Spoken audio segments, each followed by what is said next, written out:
नमस्कार। अखंड महाराष्ट्राचे कुलदैवत असलेल्या श्री खंडेरायाची नगरी जेजुरी येथील क्रांतीवीर हरी मकाजी नाईक हुतात्मा स्मारक परिसरातील उद्यानाची अवस्था अगदी वाईट आहे। उद्यान म्हटले की आपल्या डोळ्यासमोर येते हिरवागार बगीचा, लहान मुलांच्या करमणुकीसाठी ठेवण्यात आलेली खेळणी, पण अगदी याच्या विरुद्ध परिस्थिती आपल्याला जेजुरी येथील उद्यानाची परिस्थिती पाहिल्यावर लक्षात येते। नगर परिषदेने स्वतः विकसित केलेली उद्यानाची अवस्था आजच्या घडीला अगदी भयानक अवस्थेत आहे। उद्यानाचे प्रवेशद्वार सुद्धा तुटलेल्या अवस्थेत आहे।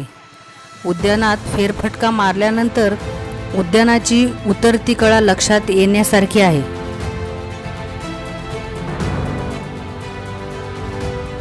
तुटलेली खेळणी, जागोजागी वाढलेले गवत हीच उद्यानाची ओळख आहे का?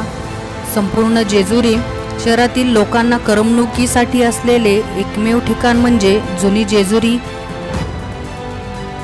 असणारे उद्यान होय, पण राज्यकर्त्यांच्या दुर्लक्षतेमुळे आज या उद्यानाची अवस्था मन विषण्ण करणारी आहे।